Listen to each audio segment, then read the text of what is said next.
Brought to you by WikiVidi Documentaries. Straight Outta Compton film.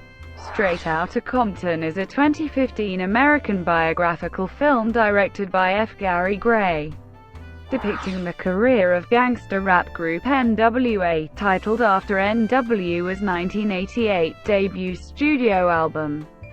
The film focuses on members Eazy-E, Ice Cube, and Dr. Dre.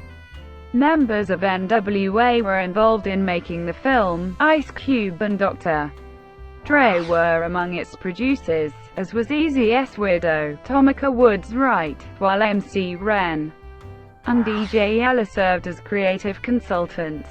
Ice Cube is portrayed by his son, O'Shea Jackson Jr., with Corey Hawkins as Dr. Dre and Jason Mitchell as Eazy-E. Paul Giamatti also stars as N.W.'s manager Jerry Heller.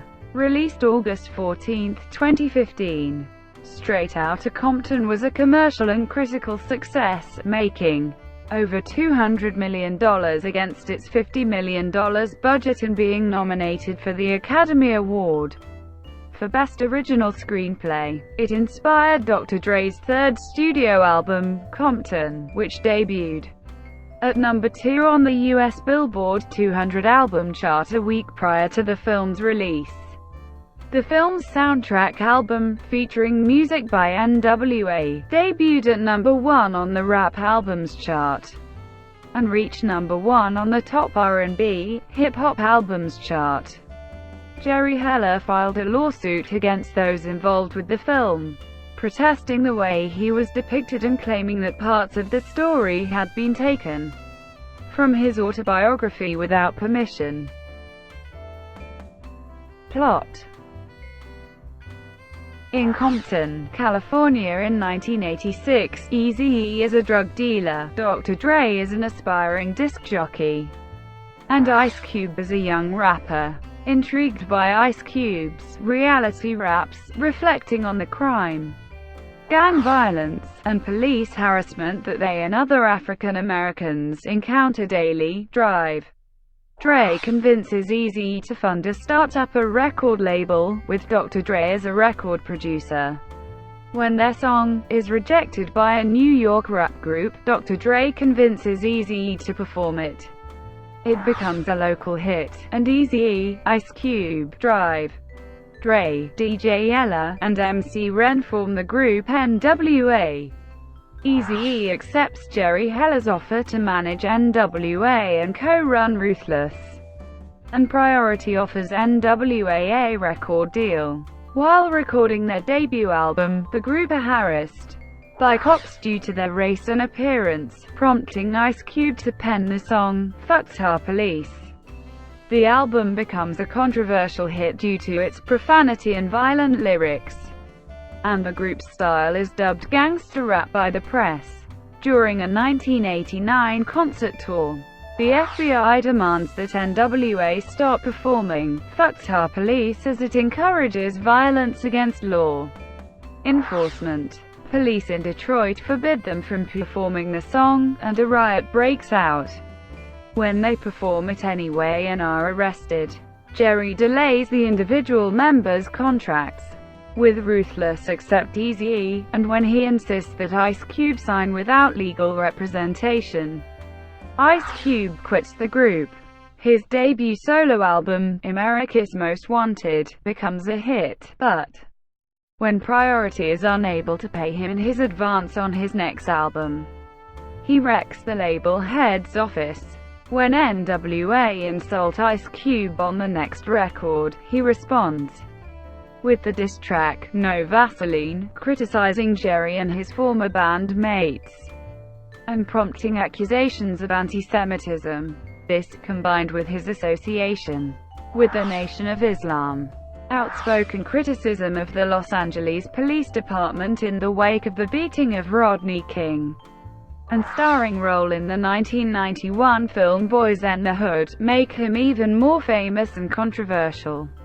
Dr. Dre hires Suge Knight as his manager, through whom he learns that Jerry has been underpaying him. He leaves N.W.A to form Death Row Records with Suge, who has his men threaten Jerry and beat Eazy-E to pressure them to release Dr. Dre from his contract with Ruthless.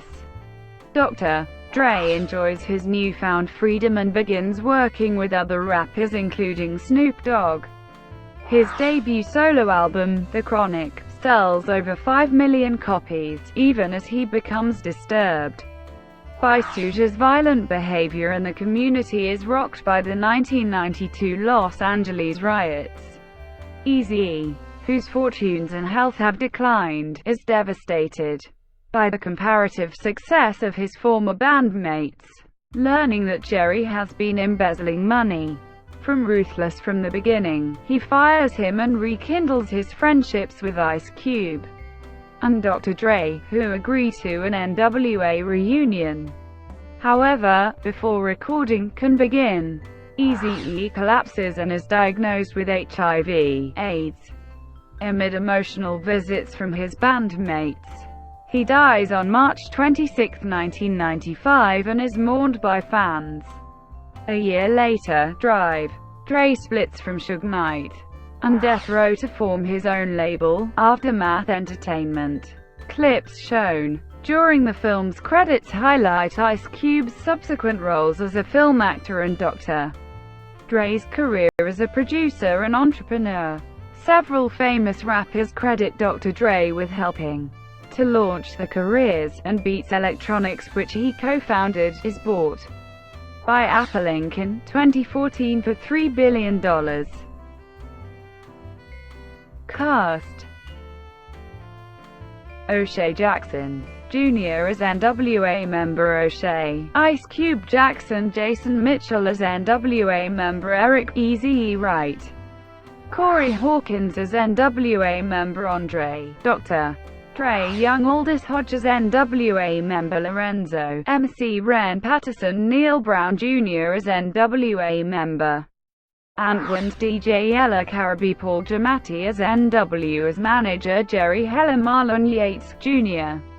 as N.W.A. collaborator and Ruthless, Death Row Records artist Tracy, the DOC Curry, Alexander Shipp as Ice Cube's wife, Kimberly Woodruff, Cara Patterson as Eazy-E's wife, Tomica Woods-Wright, Corey Reynolds as Alonzo Williams, club owner and member of Dr. Dre, and DJ Yella's pre-N.W.A. group World Class Reckon, Cru Tate Ellington as Priority Records head, Brian Turner, Angela Elaine Gibbs as Ice Cube's mother, Doris Jackson, Bruce Beatty as Ice Cube's father, Hosea Jackson, Lisa Renee Pitts as Dr. Dre's mother, Verna Young, Keith Stanfield as Death Row Records artist Calvin, Snoop Dogg Brodus, Marcos Taylor as Death Row Records co-founder and CEO Marion, Suge Knight, Sheldon A. Smith as Death Row Records artist, Warren G. Griffin III, Elena Good as Dr. Dre's wife Nicole Threat, Keith Powers as Dr. Dre's half-brother Tyree Crayon, Clemens as Officer Rauch, an African-American police officer who harasses N.W.A. Mark Sherman as Interscope Records CEO Jimmy Iovine, Cameron Howard as Ruthless Records artist DJ Speed, Cleveland McClendon as Anthony So Jinx Wheaton, a member of Ice Cube's pre-N.W.A. group CIA, Rogelio Douglas, Jr. as Carlton, Chuck D. Ridenhour of the Bomb Squad, producers of Ice Cube's solo album America's Most Wanted, Steve Turner as Keith Shockley Boxley of the Bomb Squad, Tyron Woodley as Terry, T-Bone Gray of Ice Cube's post-N.W.A. group Da Lench Mob, Liddell Preston as Jerome, Shorty Washington of Da Lench Mob, Jordan Kahn as Dizian, J.D. Cooper of Da Lench Mob, J. Christopher as Ruthless Records artist Larry, Laylaw Goodman, Stephanie Campbell as Eazy-E's assistant Karis Henry, Marcc Rose as Death Row Records artist Tupac Shakur, with Darius Love providing the character's voice. Brandon LaForge as early N.W.A. member Kim, Arabian Prince Nazaleth, Gary Gray in a cameo appearance as KBLA disc jockey Greg Mac, Michael Compton Menace Taylor as Blood's gang member Og Two-Tone. Development. In March 2009, it was announced that the film was in development at New Line Cinema, with S. Lee Savage and Alan Wenkus writing, and Tomica Woods-Wright, Ice Cube, and Dr. Dre set to produce the film. In May 2010, it was announced Andrea Berloff would write a draft of the screenplay. In September 2011, John Singleton told the Playlist that he was in talks to direct the film, saying, "I can't talk about it too prematurely about the stuff I'm doing, because nothing's come to fruition yet, but Cube and I are talking about doing the N.W.A. story. The script is really, really good, and so we're just figuring it out. New Line really wants to make it." Also in September 2011, F. Gary Gray, Craig Brewer, and Peter Berg were reportedly in talks to direct the film. In April 2012, F. Gary Gray was selected as director. Gray had worked with Ice Cube in the film Friday and Dr. Dre in the film Set It Off. He has also directed some of their music videos.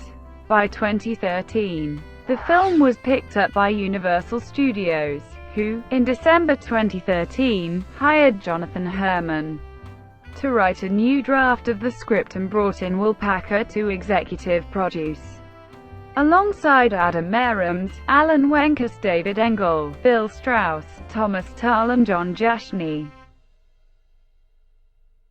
Casting. Casting calls began in the middle of 2010. There had been rumors of Lil Eazy-E playing his late father Eazy-E, and Ice Cube's son and fellow rapper O'Shea Jackson Jr. playing his father as well. Ice Cube said of the movie, "We're taking it to the nooks and crannies, I think deeper than any other article or documentary on the group," he said. "These are the intimate conversations that helped forge N.W.A. to me. I think it's interesting to anybody who loves that era, and I don't know any other movie where you can mix gangster rap, the FBI, LA riots, HIV, and fucking feuding with each other. This movie has everything from Daryl Gates and the battering ram." On February 21, 2014, director Gray announced a March 9, 2014 open casting call for the film in Gardena, California, via his Twitter account. There were also open casting calls in Atlanta and Chicago. Rapper YG auditioned to play MC Ren in the film. The project was scheduled to start filming in April 2014, but was pushed back due to casting delays.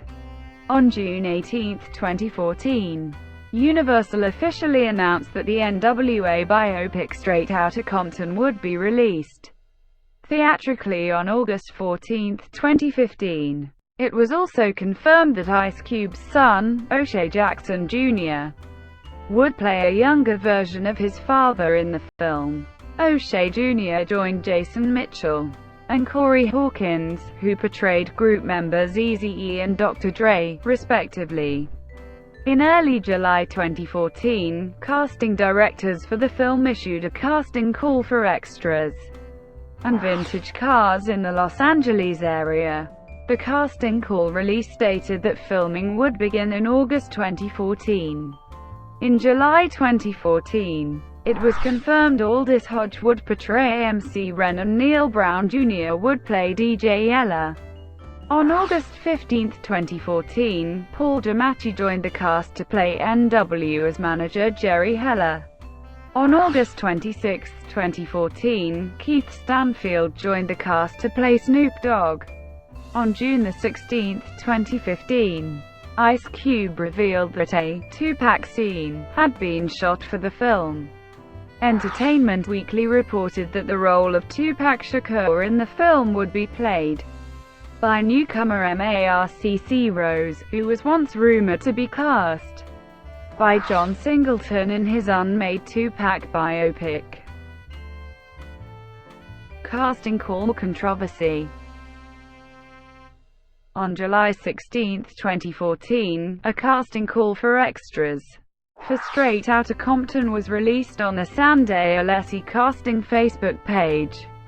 The casting call was looking for African American girls for the film using an AD ranking scale, though the A girls category was looking for classy women of all colors.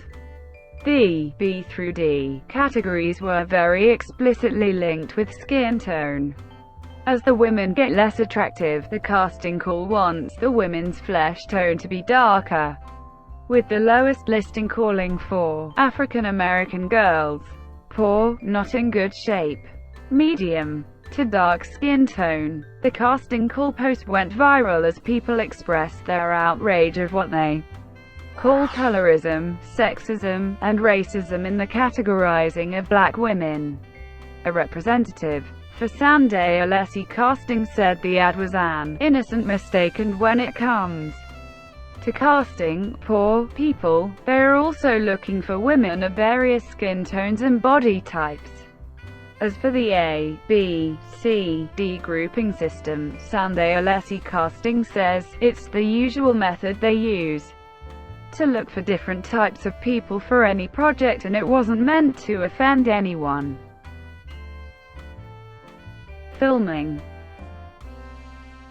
Straight Outta Compton was filmed in Compton, California and Los Angeles, California. Principal photography began on location in Compton on August 5, 2014. In early September 2014, principal exterior shooting on a large post-riot set was observed on Laurel Canyon Boulevard in North Hollywood. While shooting in California, the production spent $50 million in the state and received the California Film and Television Tax Credit.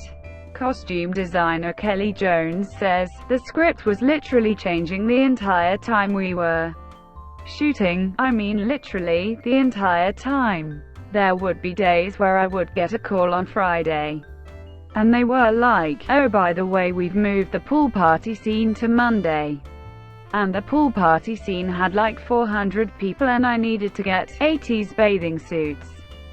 So there wasn't a single weekend where me and my team were not working. It was insane. Production designer Shane Valentino says, we had 130 sets, which is a lot of sets to try and deal with. Thank you for watching. Brought to you by WikiVidi Documentaries. Please like and subscribe below.